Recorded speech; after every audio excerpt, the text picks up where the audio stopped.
त्वमेव माता च पिता त्वमेव त्वमेव बन्धो च सखा त्वमेव विद्या द्रविणं त्वमेव सर्वं मम देव श्री गोपाल कृष्ण महाराज की जय. श्रीकृष्ण महाराज म्हणले, अर्जुना इति गुहेत्तमं शास्त्र मीद मुक्तम मायारग यतच बुद्ध्वा बुद्धिमांशात कृतच भारत. श्रीकृष्ण महाराजांना अर्जुनाला अनेक गोष्टी सांगितल्या आणि ते म्हणले 15व्या अध्यायाच्या शेवटच्या श्लोकात श्रीकृष्ण महाराज म्हणतात अर्जुनाला, अर्जुना हे शास्त्र गुहे असं शास्त्र आहे. इति गुहेत्तमं शास्त्र गुहे शास्त्र आहे. मी तर मुक्त मायानघ हे अनघा मी तुला सांगितलं आहे. आणि येतच बुद्ध बुद्धिमानशात आणि हे ऐकून माणूस बुद्धिमान होतो. इति गुहेत्तमं शास्त्र मी तर मुक्त मायानघ येतच बुद्ध्वा बुद्धिमानशात कृतच भारत. माणूस बुद्धिमान होतो आणि कृत होतो. बाबा हे शास्त्र जे गीताशास्त्र जे आहे हे शास्त्र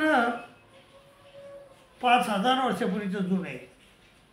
आणि हे शास्त्र अनेक बड्या लोकांच्या हातात गेलेले.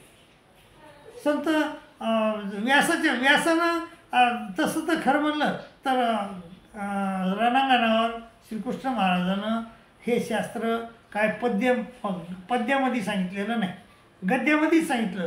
परंतु नंतर व्यासानं त्याला अनुष्टुप छंदामध्ये ग्रंथित केलं आणि 700 श्लोक केले आणि 18 अध्याय केले आणि 18 अध्यायाचे 700 श्लोक केले आणि त्या 18 अध्यायाचे 18 योग केले. पहिल्या अध्यायाला कोणचा योग नाव दिलं, अर्जुन विषाद योग नाव दिलं. दुसऱ्या अध्यायाला सांख्ययोग नाव दिलं. तिसऱ्या अध्यायाला कर्मयोग नाव दिलं.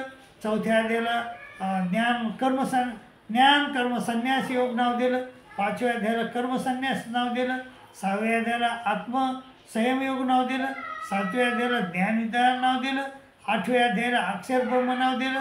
9व्या अध्यायाला राजगुहे योग नाव दिलं. 10व्या अध्यायाला विभूती योग दिलं. 11व्या अध्यायाला त्यांनी विश्वरूप दर्शन नाव दिलं. 12व्या अध्यायाला भक्तियोग दिलं. 13व्या अध्यायाला शत्रुघ्न विभाग. 4था अध्याय गुणत्रय विभाग आहे. 15वा अध्याय आहे पुरुषोत्तम योग.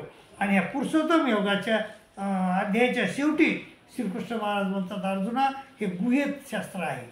सांगितलं त्यांनी सगळं 15 अध्यायामध्ये बऱ्याच गोष्टी सांगितल्या त्यांनी आणि हे शास्त्र सांगितलं, ज्ञान सांगितलं. आणि ते म्हणले इथे गुहेत्तमं शास्त्र मीद मुक्त मायानघ आणि येतं बुद्ध बुद्धिमानशात कृतच भारत. तर या शास्त्राबद्दल शंकराचार्यानं काय लिहिलंय ते म्हणले गेम गीता नाम सहस्त्रम. हे गीता गा, गीतेचा अभ्यास करा. कोण म्हणलं? शंकराचार्य. गेम गीता नाम सहस्त्रम ध्येयम श्रीपती रूपम जस्त्र देयम दीन जयान जनायच वित्तम आणि भज गोविंदम मूढमती. ते म्हणले गीता वाचा आणि श्रीकृष्ण महाराजाचं चिंतन करा असं त्यांनी म्हणजे सांगितलेलं आहे. चरपट पंजरिका नावाचं त्यांनी स्तोत्र लिहिलं त्यामध्ये हे म्हणतात. आणि ते म्हणले गीता जर तुम्ही गीतेचा अभ्यास करा. त्यांना देखील संकट पडलं तर त्यांनी गीतेचा अभ्यास केला आणि गीतेवर शंकर भाष्य नावाचा ग्रंथ केला. त्यानंतर ज्ञानेश्वर आले. ज्ञानेश्वरावर संकट पडलं. ज्ञानेश्वरानं त्या गीतेचाच अभ्यास केला आणि गीतेवर भावार्थ दीपिका म्हणजे ज्ञानेश्वरी नावाचा ग्रंथ लिहिला. आणि त्या ग्रंथामध्ये त्या गीतेची गोडवी गाताना दिसतात. त्यांनी ज्यावेळेस गीताचं पुस्तक हातात घेतलं ते म्हणजे बाप ग्रंथ गीता अशी स्तुती केली त्यांनी. हे एवढूसा छोटा ग्रंथ आहे परंतु फारच महत्त्वाचा ग्रंथ आहे असं ते म्हणले. आणि ते म्हणले हा वेदार्थ सगुरू, हा वेदाच्या अर्थाचा सागर आहे.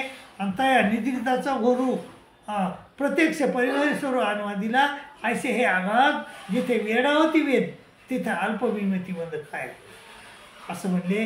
आणि हे आमच्याकडे एक संत नामदेव होते, ते तर म्हणले अहो गीता गीता गीता त्रिवार बोलत, पाप जायचं तो तर मोक्ष जोडे, गीता महिमा बोलवे नावाचे, बंधन जीवाचे दूर जाती, एकोचित श्लोक वाचले नेहमी अंती परमधाम प्राप्त होय.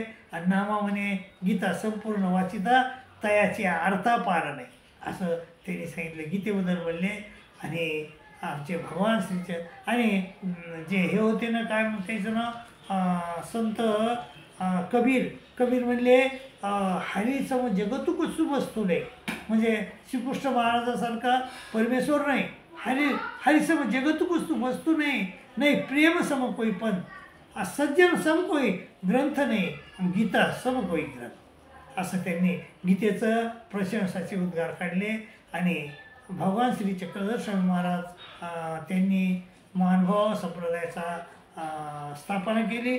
ते ज्यावेळेस उत्तरापंथी निघून जाऊ लागले भक्तिजनावर म्हणजे नाराज होऊन, त्यावेळेस भक्तिजनानं विचारलं जीजी तुमची ही उदासीन कशानं जाईल उदासीनता, ते म्हणले आणा मायन भट्टाला, मायन भट गावाकडे गेलेले येतं आणि त्याला आणा, मी त्याला गीतेची चर्चा करेन त्यांच्यासंग, आणा मायन भट्टास भगवद्गीता सांगेल आणि लक्ष जापे करायला तरी प्रवृत्ती भंगेल.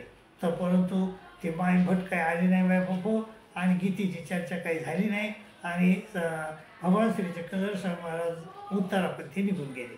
तर बायबापो एका परमेश्वर अवताराला प्रसन्न करणारं शास्त्र म्हणजे गीताशास्त्र आहे. आणि ह्या त्याचमुळं श्रीकृष्ण महाराज म्हणतात अर्जुना इति गुहे तमम शास्त्र, इति गुहे शास्त्र तमम शास्त्र मीद मुक्त मायानग येतात बुद्धापदी माणसात कृतकृतच्च भारत. माणूस कृतकृत्य होतो, हे वाचून ऐकून पठण करून माणूस कृतकृत्य होतो. तर त्या श्रीकृष्ण महाराजांना अर्जुनाला समजून सांगत असताना बघा दुसऱ्या अध्यायामध्ये सांख्ययोग सांगितला, म्हणजे हा जीव कसा आहे आणि मधात हा देह कसा आहे आणि देहामध्ये बसलेला जो आत्मा आहे तो कसा आहे. हा देह क्षर आहे आणि मधात जो आत्मा आहे तो अक्षर आहे. द्वैमपुरुषलोके शरसाक्षर येवचे असं त्यांनी सांगितलं. दोन पुरुष आहेत, एक क्षर म्हणजे हा देह आणि अक्षर म्हणजे मधातला जो आत्मा आहे तो अक्षर आहे, असं ज्ञान सांगितलं. त्याला सांख्ययोग म्हणतात. तिसरा अध्याय कर्मयोग सांगितला, कर्मयोग, आणि त्याच्यामध्ये सांगितलं की अर्जुना कर्म कसं करायचं, तर यज्ञार्थात कर्म नो नेत्र लोकयम कर्म म्हणतात. जे इतर कर्म आपण करतो ते आपल्याला बंधनात पाडणारे आहेत. यज्ञार्थ आणि परमेश्वरासाठी जे कर्म केलं आपण तर ते आपल्याला बंधनात पडत नाही. म्हणून यज्ञार्थात कर्म नो नेत्र लोकयम कर्म बंधन तदर्थम कर्म कोणते. त्यामुळं अर्जुना तू त्या तदर्थम म्हणजे परमेश्वरासाठी कर्म कर आणि मुक्त संग समाचरण, मुक्त आणि अनासक्त होऊन कर्मे कर, असं श्रीकृष्ण महाराजांनी सांगितलं. आणि अर्जुनानं श्रीकृष्ण महाराजांना विचारलं की बाबा देवा माणूस पाप का करतो, तर ते म्हणले आता केलं प्रयुक्तो पापम चरित पुरुषा अनिच्छन्न वासने बलादेव नियोजित. हे पाप का करतो माणूस, तर श्रीकृष्ण महाराजांना सांगितलं अर्जुना काम येश क्रोध येश रजोगुण समुद्भवा महाशनो महापापमा विद्येना मिया वैर.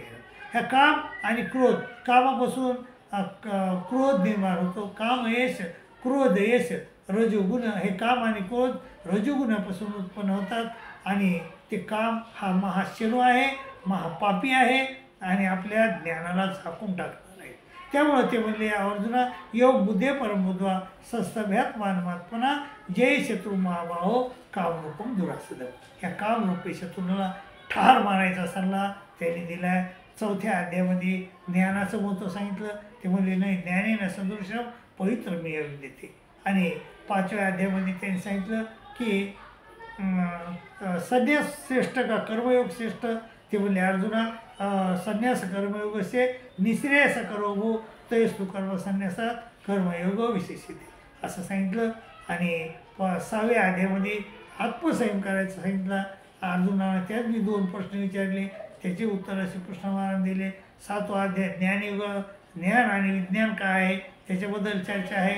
8व्या अध्यायामध्ये श्रीकृष्ण महाराजाला अर्जुनानं प्रश्न विचारला की किम तत् ब्रह्म किम अध्यात्म किम कर्म पुरुषोत्तम आदिभूतं च किं प्रोक्त मदिदयं किमुच्यते आदि यज्ञ कथं गोत्र देयस्मिन् मधुसूदन प्रयाणकार्य कथम नियशी नेता. तर दुसऱ्या मी एका व्हिडिओमध्ये याचं उत्तर दिलेलं आहे, ते उत्तर जरूर पहा. आणि आठव्या अध्यायामध्ये असा 9व्या अध्यायामध्ये काय सांगितलं देवानं की त्यामध्ये राजविद्या राजगुह्य योग सांगितला. आणि 10व्या अध्यायामध्ये काय सांगितलं विभूती योग सांगितला. 11व्या अध्यायामध्ये अर्जुनाला विश्वरूप दाखवलं. 12व्या अध्यायामध्ये अर्जुनाला श्रीकृष्ण महाराजांना भक्तियोग सांगितला. 13वा अध्याय श्रीकृष्ण महाराजांना हा शरीर आणि क्षेत्रज्ञ विभाग सांगितला. क्षेत्र म्हणजे काय आणि क्षेत्रज्ञ म्हणजे काय याचा विभाग करून सांगितला. आणि 14व्या अध्यायामध्ये गुणत्रय विभाग, गुण कसे आपल्याला मानतात, किती गुण आहेत, रज तम सत्व असे 3 गुण आहेत. तर रजोगुण कसा मानतो, तमोगुण कसा मानतो हे श्रीकृष्ण महाराजांना सांगितलं. ते म्हणले अर्जुना रजो रागात्मक विधी तृष्णा संग समुद्भव तन्निबद्धाती कोणते कर्मसंगेन कर्माच्या आसक्तीने मानतो. आणि सत्वगुण तत्र सत्व निर्मलत्वात प्रकाशगमनामयम सुखसंगेन मान्याते ज्ञानसंगेन झालं, सुखाच्या आणि ज्ञानाच्या संगतीनं मानतो. आणि तमोगुण तमस्व ज्ञानविधी मोहनम सर्व देना प्रमाद आलस निद्रावी तन्निबद्धाती भारत. आणि पुन्हा श्रीकृष्ण महाराज त्याला म्हणले अर्जुना गुणा नेतान तिथे त्रिदेह समुद्भव जन्ममुक्त जरा दुखैर विमुक्त मुक्त मोजते. जो माणूस या 3 गुणाच्या पलीकडे जातो, गुणातीत होतो आणि त्याप्रमाणे कर्म करतो तर तो माणूस परमेश्वर प्राप्तीला होतो. मग अर्जुन म्हणतो देवा आता केनं कैरलिंगे स्त्रीगुणा नेतान तिथे भोग किमाचार कथम चेतान त्रिगुणार्थी वर्तते. मी ह्या 3 गुणाच्या पलीकडे कसा जाऊ. मग श्रीकृष्ण महाराज त्याला एकाच श्लोकात उत्तर देतात. ते म्हणतात अर्जुना मामचं उपचारेन भक्ती योगेन सेवते सगुणानुसमते तैता ब्रह्मभोय किल्पते. जो माझी अविचारी भक्ती करतो, अविचारी दुसऱ्याचा योग न येऊ देता स्वतः माझी एकट्याचीच भक्ती करतो, मामचं उपचारेन भक्ती योगेन सेवते, तो माणूस 3 गुणाच्या पलीकडून जातो, सगुणानुसमते तैता आणि ब्रह्मीभूत होतो, त्याला परमेश्वराची प्राप्ती होती. असं हे म्हणजे परमेश्वराची प्राप्ती कशानं होती सांगणारं आणि आपल्याला प्रत्येक आपल्या जीवनाचं ज्ञान देणारं शास्त्र आहे. म्हणून श्रीकृष्ण महाराज म्हणतात अर्जुना इति गुहेतमं शास्त्र मीदमुक्तं मायनग आणि येतात बुद्धा बुद्धी भाषात कृतकृतच भारत. जो माणूस हे शास्त्र ऐकतो, श्रवण करतो, पठण करतो, त्याप्रमाणे वागतो, तो बुद्धिमान होतो आणि कृतकृत्य होतो. मायबापो तुम्ही बी हे शास्त्र वाचा, श्रीकृष्ण महाराजाची कास धरा आणि बुद्धिमान व्हा आणि कृत्य व्हा अशी मी तुम्हाला विनंती करतो आणि तुमची रजा घेतो. आणि तुम्ही जर या ग्रुपवर नवीन असाल तर मग सबस्क्राईब करा, शेअर करा, लाईक करा अशी विनंती करतो. आणि इथं थांबतो. दंडोत प्रणाम, दंडोत प्रणाम, दंडोत.